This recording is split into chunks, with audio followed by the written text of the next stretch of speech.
नमस्कार, के न्यूज के खास शो स्पेशल रिपोर्ट में आपका स्वागत है। मैं हूं विशाल पंडित आपके साथ। आज हम फिर हाजिर हैं देश विदेश की कुछ खास खबरों के साथ। सबसे पहले हम बात करेंगे यूपी की सियासत में बीएसपी सुप्रीमो मायावती के ताबड़तोड़ फैसलों की। मायावती अपनी पार्टी को मजबूती से स्टैंड करने की कवायद में जुटी हुई हैं, लिहाजा वो हर कदम फूंक फूंक कर रख रही हैं। साथ ही देखिए, देश की गद्दार ज्योति मल्होत्रा के कारनामों की खुलती परतों को फोकस करती हमारी रिपोर्ट। वहीं हम बात करेंगे पंचकुला सुसाइड मामले की और चलते चलते कोरोना को लेकर लगातार बढ़ रही सनसनी की। तो चलते अब खबरों के विस्तार में।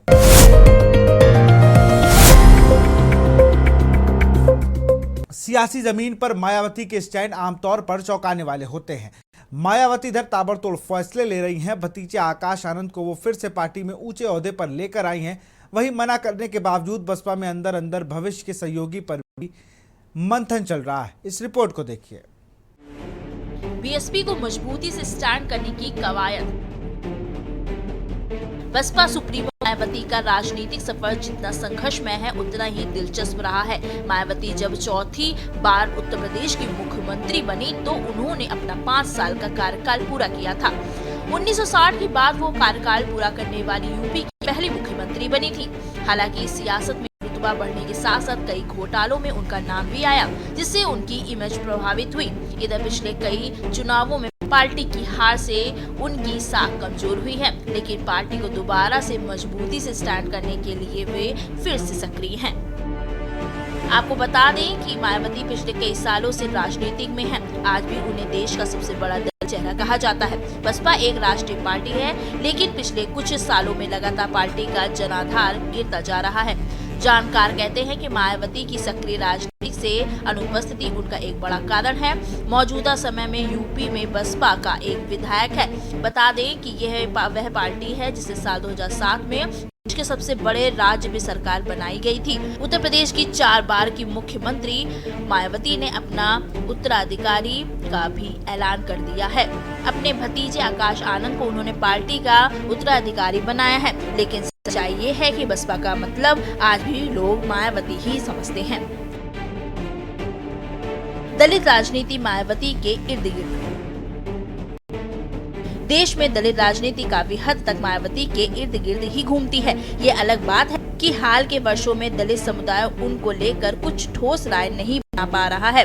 2014-19 के आम चुनावों और 2017 और 2022 की यूपी विधानसभा चुनाव में पार्टी की हार में मायावती को सोचने के लिए मजबूर कर दिया। सोशल इंजीनियरिंग के दम पर 2007 में मायावती को सत्ता मिली, वो टूट चुकी है। इस बीच मायावती ने खुद कई तरह के प्रयोग किए, लेकिन सफलता से हमेशा दूर रही। कुछ दिन पहले अखिलेश यादव के साथ गठबंधन पर मायावती ने कई ट्वीट पर सपा को दलित विरोधी बताया। दरअसल मायावती सालों से यही करती आ रही हैं। उनकी ताकत ही धीरे धीरे कमजोरी बन गई है और यूपी में ही नहीं पूरे देश में दलित वोट उनसे दूर होता चला गया है। इधर कांग्रेस सांसद इमरान मसूद द्वारा समाजवादी पार्टी के बजाय बहुजन समाज पार्टी के साथ गठबंधन से अधिक फायदा होने के बयान की सियासी सरगर्मी बढ़ाती है। कांग्रेस और सपा के साथ बसपा के नेता भी इमरान मसूद के बयान के सियासी निहितार्थ तलाशने में जुट गए हैं। जानकारों के मुताबिक कांग्रेस और सपा के बीच दूरी बसपा के लिए फायदेमंद साबित हो सकती है। हालांकि कहा यह भी जा रहा है कि बसपा कांग्रेस का हाथ आसानी से नहीं थामेगी। कांग्रेस सपा के मनमुटाव का फायदा उठाने की रणनीति। कांग्रेस और सपा नेताओं के बीच अक्सर बयानबाजी से गठबंधन समाप्त होने की अटकलें लगती रहती हैं। यह सच है कि लोकसभा चुनाव के बाद एक दूसरे के खिलाफ बयानबाजी में इजाफा हुआ है। बता दें कि लोकसभा चुनाव में 6 सीटें जीतने के बाद कांग्रेस प्रदेश में अपने पैर मजबूती से जमाने की कवायद में जुटी है, जिसके लिए सपा से ज्यादा बसपा फायदेमंद लग रही है। आपको बता दें कि लोकसभा चुनाव के दौरान कांग्रेस ने बसपा को भी साथ जोड़ने की असफल कोशिश की थी। हालांकि बसपा ने बीते कई चुनाव अकेले दम पर लड़कर साफ कर दिया है कि वह किसी भी दल के साथ गठबंधन करने के पक्ष में नहीं है। पार्टी सूत्रों की माने तो बसपा आगामी पंचायत चुनाव से दूरी बनाकर रखेगी, ताकि 1.5 साल बाद होने वाले विधानसभा चुनाव से पहले गठबंधन को मजबूत किया जा सके। बसपा सुप्रीमो मायावती पहले गठबंधन से पार्टी को फायदे की जगह नुकसान होने की बात कह चुकी है। वह अपने बयानों के कांग्रेस पर खासा हमलावर रहती हैं।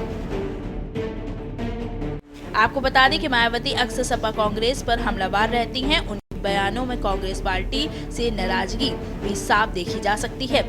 यही नहीं, वो कई बार ये बात दोहरा चुकी हैं कि अब उनकी पार्टी किसी से गठबंधन नहीं करेगी। वही बसपा में अब आकाश आनंद की वापसी हो गई है, जिसके बाद आकाश को पार्टी संगठन को मजबूत करने और युवाओं को जोड़ने की जिम्मेदारी दी गई है। ऐसे में अगर कांग्रेस और बसपा को गठबंधन होता है तो दोनों दलों को इससे फायदा हो सकता है, लेकिन ये इतना भी आसान नहीं है। स्पेशल डेस्क के न्यूज़ इंडिया।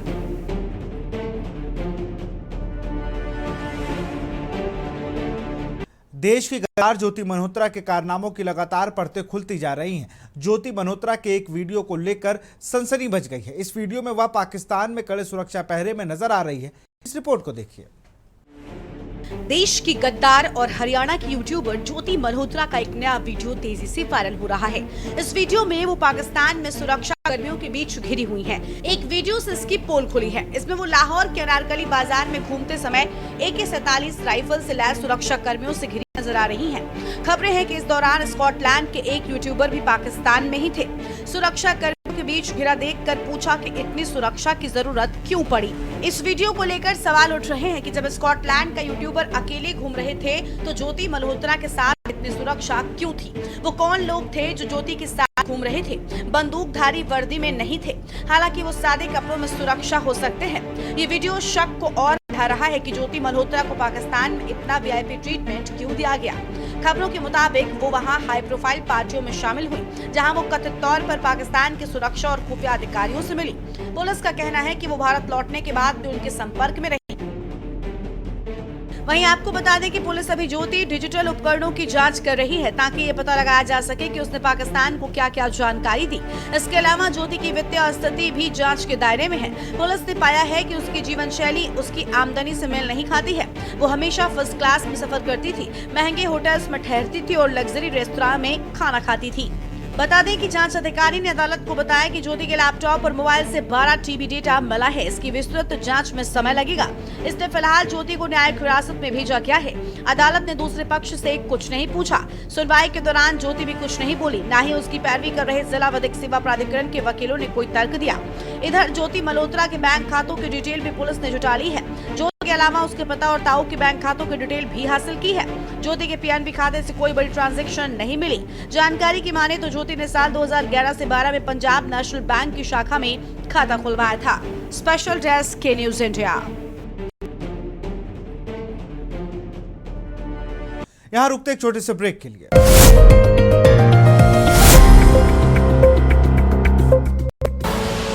आप देख रहे हैं के न्यूज़, खबरों का सारथी।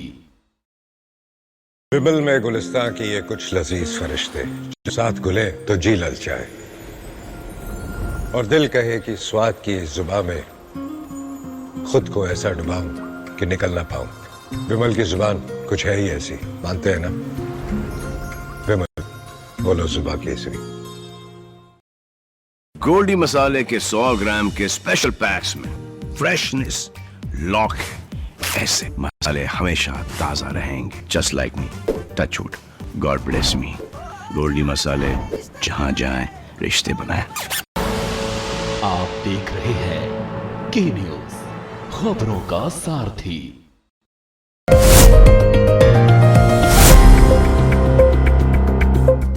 ब्रेक के बाद आपका स्वागत है।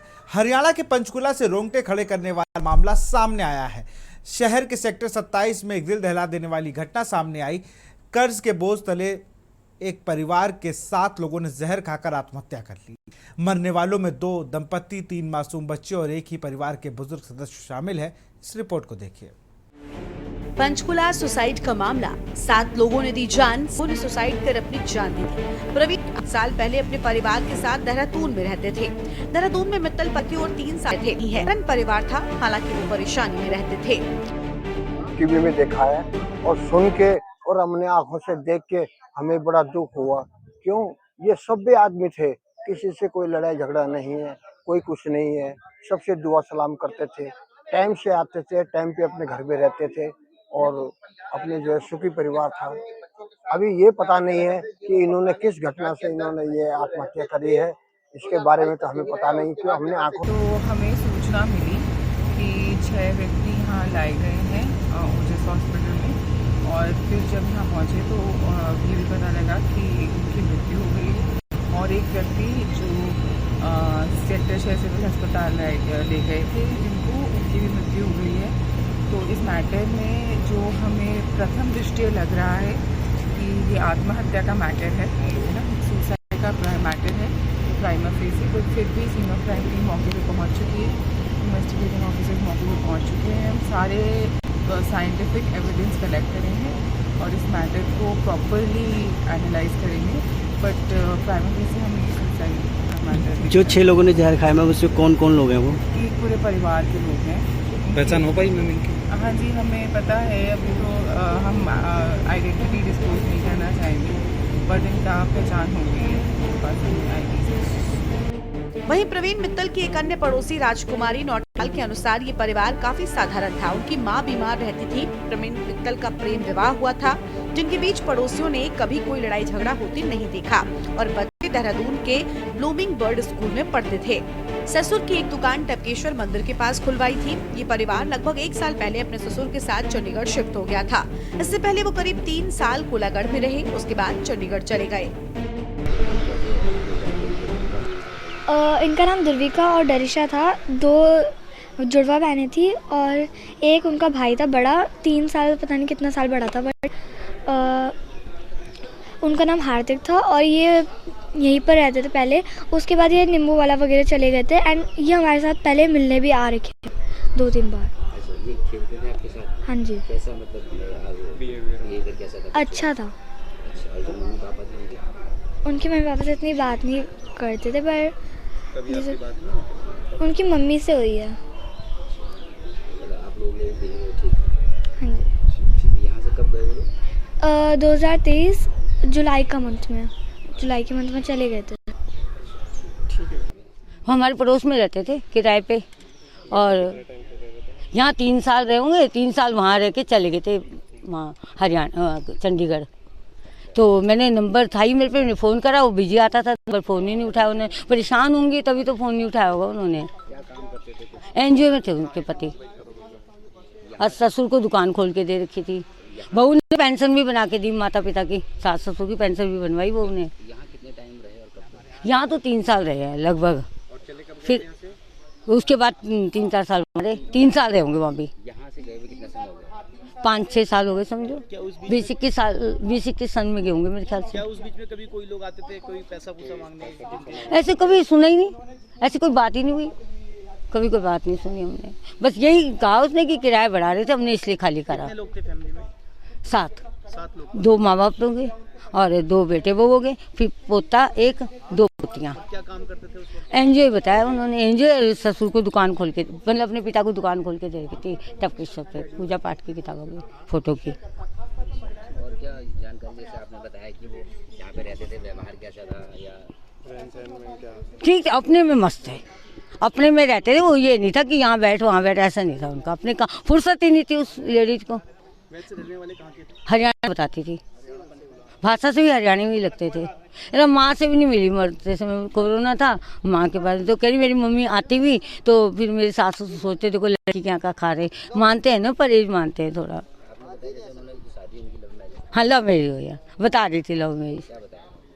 कह रही मेरे को पसंद आ गए थे, मैंने कहा मैंने तो इनसे ही करनी है शादी, माँ बाप नहीं चाह रहे होंगे, हो सकता है। लड़की वो लेडी तो मुझे छोटी उम्र की लगती थी, ज़्यादा उम्र की नहीं लगती थी, वो अच्छे हेल्दी भी थे। तो आपकी कभी फ़ोन पे बात हुई थी उनसे जब यहाँ से चले गए? जब तक यहाँ रहे तब तक तो फ़ोन में बात होती थी। जब हरियाणा गए उन्होंने एक बार फ़ोन नहीं उठाया। मैं चाहती थी, पूछती थी क्यों गए तुम यहाँ से, मुझे बहुत बुरा लगा। आप लोगों को नहीं पता कि वजह क्या रही? वजह नहीं बताइए। वो वैसी धार्मिक बातें करती थी, जैसे ज्ञान नहीं देते ऐसी बातें थी उसके अंदर। मैं तो चाहती थी कुछ बताए, मैं करूँगी हेल्प, किसी से के द्वारा करूँगी, कुछ नहीं बताई, नहीं प्रॉब्लम नहीं बताई। किस तरह की धार्मिक बातें? जैसे मैं परेशान हूँ, किस बात की परेशान है, भगवान है, सब है, ऐसे मतलब बोलती थी। जैसे ना जब हमने कोई प्रॉब्लम बोली तो समझाती थी, तो अपनी तो बताई ही नहीं कभी। वहीं पंचकूला सेक्टर 27 से होते हुए सामान के साथ परिवार कहां जा रहा था, इसका पता नहीं चल पाया। मृतक प्रवीण मित्तल और उसके पिता देशराज मित्तल की गाड़ी से मिले बर्तन, कपड़े और बैग की जांच के बाद पुलिस कुछ निष्कर्ष नहीं निकाल पाई है। घटना स्थल से जो वाहन मृतक के पास मिला है वो मालदेवता देहरादून के गंभीर सिंह नेगी के नाम पर पंजीकृत है, जिनसे संपर्क करने पर उनके द्वारा बताया गया कि उनके प्रवीण मित्तल से एनजीओ के काम के सिलसिले में बात हुई थी। मृतक पूर्व में चाइल्ड लाइफ केयर मिशन नाम से एनजीओ चलाते थे। इस दौरान मित्रता के चलते गंभीर नेगी ने वो वाहन अपने नाम पर फाइनेंस करवाया था, जिसे वर्तमान में प्रवीण मित्तल चलाता था। स्पेशल डेस्क के न्यूज इंडिया। देश में कोरोना के केस लगातार बढ़ रहे हैं। एक्टिव मरीजों की संख्या 1000 के पार हो गई है। देश में कोविड के JN.1 वेरिएंट के मामले आ रहे हैं। अस्पतालों से लेकर ऑफिसों में एडवाइजरी जारी की गई है। इस रिपोर्ट को देखिए। नए वेरिएंट से कोरोना की लहर की आशंका, मास्क की वापसी, ऑफिस में एडवाइजरी, लौटा कोरोना केस और मौतें, बढ़ा रही चिंता। हफ्ते भर में ही 5 गुना बढ़ गए कोरोना के एक्टिव केस। वेरिएंट खतरनाक नहीं, फिर क्यों हो रही मौतें?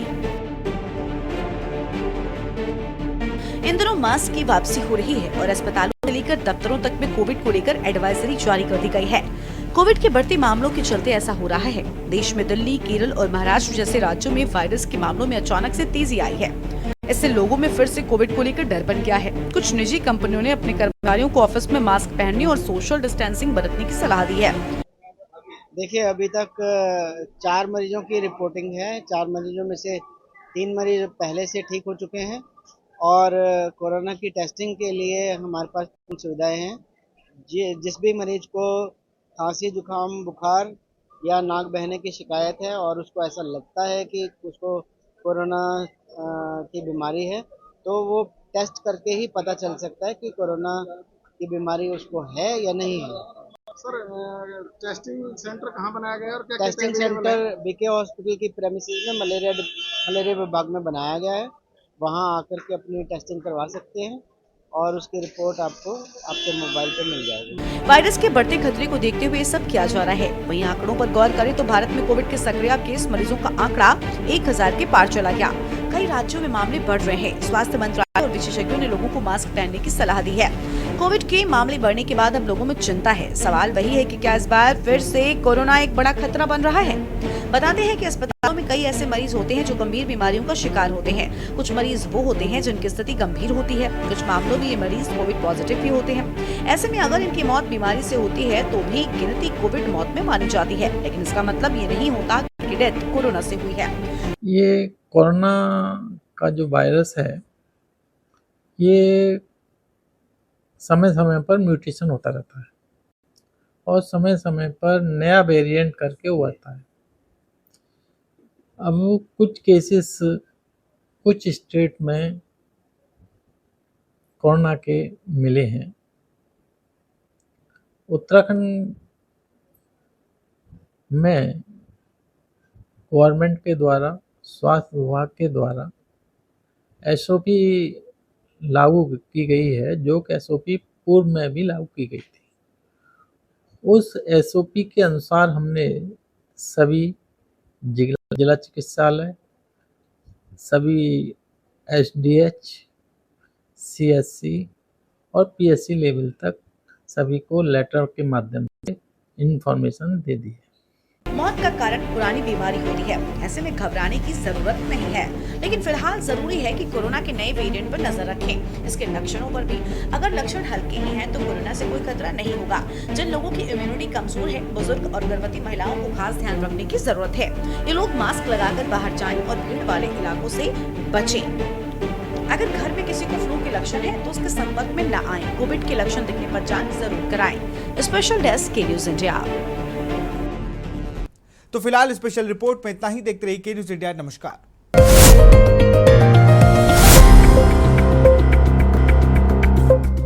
नमस्कार, के न्यूज के खास शो स्पेशल रिपोर्ट में आपका स्वागत है। मैं हूं विशाल पंडित आपके साथ। आज हम फिर हाजिर हैं देश विदेश की कुछ खास खबरों के साथ। सबसे पहले हम बात करेंगे यूपी की सियासत में बीएसपी सुप्रीमो मायावती के ताबड़तोड़ फैसलों की। मायावती अपनी पार्टी को मजबूती से स्टैंड करने की कवायद में जुटी हुई हैं, लिहाजा वो हर कदम फूंक फूंक कर रख रही हैं। साथ ही देखिए, देश की गद्दार ज्योति मल्होत्रा के कारनामों की खुलती परतों को फोकस करती है हमारी रिपोर्ट। वहीं हम बात करेंगे पंचकुला सुसाइड मामले की और चलते चलते कोरोना को लेकर लगातार बढ़ रही सनसनी की। तो चलते अब खबरों के विस्तार में।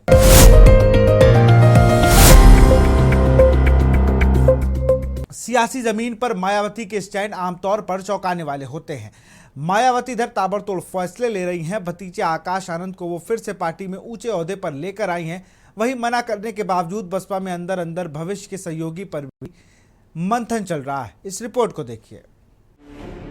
बीएसपी को मजबूती से स्टैंड करने की कवायद। बसपा सुप्रीमो मायावती का राजनीतिक सफर जितना संघर्षमय है उतना ही दिलचस्प रहा है। मायावती जब चौथी बार उत्तर प्रदेश की मुख्यमंत्री बनी तो उन्होंने अपना 5 साल का कार्यकाल पूरा किया था। 1960 के बाद वो कार्यकाल पूरा करने वाली यूपी की पहली मुख्यमंत्री बनी थी। हालांकि सियासत में रुतबा बढ़ने के साथ साथ कई घोटालों में उनका नाम भी आया, जिससे उनकी इमेज प्रभावित हुई। इधर पिछले कई चुनावों में पार्टी की हार से उनकी साख कमजोर हुई है, लेकिन पार्टी को दोबारा से मजबूती से स्टैंड करने के लिए वे फिर से सक्रिय हैं। आपको बता दें कि मायावती पिछले कई सालों से राजनीति में हैं। आज भी उन्हें देश का सबसे बड़ा दलित चेहरा कहा जाता है। बसपा एक राष्ट्रीय पार्टी है, लेकिन पिछले कुछ सालों में लगातार पार्टी का जनाधार गिरता जा रहा है। जानकार कहते हैं कि मायावती की सक्रिय राजनीति से अनुपस्थिति उनका एक बड़ा कारण है। मौजूदा समय में यूपी में बसपा का एक विधायक है। बता दें कि यह वह पार्टी है जिसे साल 2007 में देश के सबसे बड़े राज्य में सरकार बनाई गई थी। उत्तर प्रदेश की 4 बार की मुख्यमंत्री मायावती ने अपना उत्तराधिकारी का भी ऐलान कर दिया है। अपने भतीजे आकाश आनंद को उन्होंने पार्टी का उत्तराधिकारी बनाया है, लेकिन सच्चाई ये है कि बसपा का मतलब आज भी लोग मायावती ही समझते हैं। दलित राजनीति मायावती के इर्द गिर्द। देश में दलित राजनीति काफी हद तक मायावती के इर्द गिर्द ही घूमती है। ये अलग बात है कि हाल के वर्षों में दलित समुदाय उनको लेकर कुछ ठोस राय नहीं बना पा रहा है। 2014-19 के आम चुनावों और 2017 और 2022 की यूपी विधानसभा चुनाव में पार्टी की हार में मायावती को सोचने के लिए मजबूर कर दिया। सोशल इंजीनियरिंग के दम पर 2007 में मायावती को सत्ता मिली थी, वो अब टूट चुकी है। इस बीच मायावती ने खुद कई तरह के प्रयोग किए, लेकिन सफलता से हमेशा दूर रही। कुछ दिन पहले अखिलेश यादव के साथ गठबंधन करने पर मायावती ने कई ट्वीट पर सपा को दलित विरोधी बताया। दरअसल मायावती सालों से यही करती आ रही हैं। उनकी ताकत ही धीरे धीरे उनकी कमजोरी बन गई है और यूपी में ही नहीं पूरे देश में दलित वोट उनसे दूर होता चला गया है। इधर कांग्रेस सांसद इमरान मसूद द्वारा समाजवादी पार्टी के बजाय बहुजन समाज पार्टी के साथ गठबंधन से अधिक फायदा होने के बयान की सियासी सरगर्मी बढ़ाती है। कांग्रेस और सपा के साथ बसपा के नेता भी इमरान मसूद के बयान के सियासी निहितार्थ तलाशने में जुट गए हैं। जानकारों के मुताबिक कांग्रेस और सपा के बीच बढ़ती दूरी बसपा के लिए फायदेमंद साबित हो सकती है। हालांकि कहा यह भी जा रहा है कि बसपा कांग्रेस का हाथ आसानी से नहीं थामेगी। कांग्रेस सपा के मनमुटाव का फायदा उठाने की रणनीति। कांग्रेस और सपा नेताओं के बीच अक्सर बयानबाजी से गठबंधन समाप्त होने की अटकलें लगती रहती हैं। यह सच है कि लोकसभा चुनाव के बाद एक दूसरे के खिलाफ बयानबाजी में इजाफा हुआ है। बता दें कि लोकसभा चुनाव में 6 सीटें जीतने के बाद कांग्रेस प्रदेश में अपने पैर मजबूती से जमाने की कवायद में जुटी है, जिसके लिए सपा से ज्यादा बसपा फायदेमंद लग रही है। आपको बता दें कि लोकसभा चुनाव के दौरान कांग्रेस ने बसपा को भी साथ जोड़ने की असफल कोशिश की थी। हालांकि बसपा ने बीते कई चुनाव अकेले दम पर लड़कर साफ कर दिया है कि वह किसी भी दल के साथ गठबंधन करने के पक्ष में नहीं है। पार्टी सूत्रों की माने तो बसपा आगामी पंचायत चुनाव से दूरी बनाकर रखेगी, ताकि 1.5 साल बाद होने वाली विधानसभा चुनाव से पहले गठबंधन को मजबूत किया जा सके। बसपा सुप्रीमो मायावती पहले गठबंधन से पार्टी को फायदे की जगह नुकसान होने की बात कह चुकी हैं। वह अपने बयानों के कांग्रेस पर खासा हमलावर रहती हैं। आपको बता दें कि मायावती अक्सर सपा कांग्रेस पर हमलावर रहती हैं। उनके बयानों में कांग्रेस पार्टी से नाराजगी भी साफ देखी जा सकती है।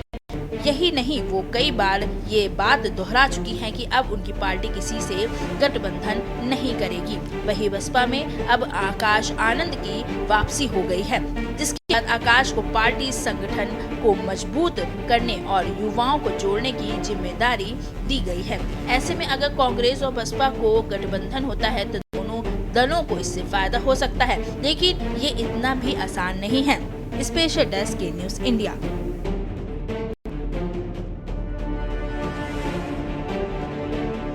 देश की गद्दार ज्योति मल्होत्रा के कारनामों की लगातार परतें खुलती जा रही हैं। ज्योति मल्होत्रा के एक वीडियो को लेकर सनसनी मच गई है। इस वीडियो में वह पाकिस्तान में कड़े सुरक्षा पहरे में नजर आ रही है। इस रिपोर्ट को देखिए। देश की गद्दार और हरियाणा की यूट्यूबर ज्योति मल्होत्रा का एक नया वीडियो तेजी से वायरल हो रहा है। इस वीडियो में वो पाकिस्तान में सुरक्षा कर्मियों के बीच घिरी हुई हैं। एक वीडियो से इसकी पोल खुली है। इसमें वो लाहौर के अनारकली बाजार में घूमते समय AK-47 राइफल से लैस सुरक्षा कर्मियों से घिरी नजर आ रही हैं। खबरें हैं कि इस दौरान स्कॉटलैंड के एक यूट्यूबर भी पाकिस्तान में ही थे। सुरक्षा कर्मियों के बीच घिरा देखकर पूछा कि इतनी सुरक्षा की जरूरत क्यों पड़ी। इस वीडियो को लेकर सवाल उठ रहे हैं कि जब स्कॉटलैंड का यूट्यूबर अकेले घूम रहे थे तो ज्योति मल्होत्रा के साथ इतनी सुरक्षा क्यों? वो कौन लोग थे जो ज्योति के साथ घूम रहे थे? बंदूकधारी वर्दी में नहीं थे।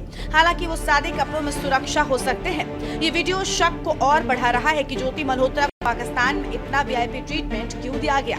खबरों के मुताबिक वो वहां हाई प्रोफाइल पार्टियों में शामिल हुई, जहां वो कथित तौर पर पाकिस्तान के सुरक्षा और खुफिया अधिकारियों से मिली।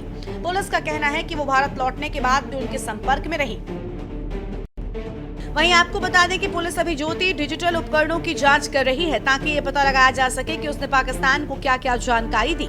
इसके अलावा ज्योति की वित्तीय स्थिति भी जांच के दायरे में है। पुलिस ने पाया है कि उसकी जीवन शैली उसकी आमदनी से मेल नहीं खाती है। वो हमेशा फर्स्ट क्लास में सफर करती थी, महंगे होटल्स में ठहरती थी और लग्जरी रेस्तरां में खाना खाती थी। बता दें कि जांच अधिकारी ने अदालत को बताया कि ज्योति के लैपटॉप और मोबाइल से 12 TB डेटा मिला है। इसकी विस्तृत जांच में समय लगेगा। इसलिए फिलहाल ज्योति को न्यायिक हिरासत में भेजा गया है। अदालत ने दूसरे पक्ष से कुछ नहीं पूछा। सुनवाई के दौरान ज्योति भी कुछ नहीं बोली, न ही उसकी पैरवी कर रहे जिला विधिक सेवा प्राधिकरण के वकीलों ने कोई तर्क दिया। इधर ज्योति मल्होत्रा के बैंक खातों की डिटेल भी पुलिस ने जुटा ली है। ज्योति के अलावा उसके पिता और ताऊ के बैंक खातों की डिटेल भी हासिल की है। ज्योति के PNB खाते से कोई बड़ी ट्रांजैक्शन नहीं मिली। जानकारी की माने तो ज्योति ने साल 2011 से 12 में पंजाब नेशनल बैंक की शाखा में खाता खुलवाया था। स्पेशल डेस्क के न्यूज़ इंडिया। यहां रुकते एक छोटे से ब्रेक के लिए।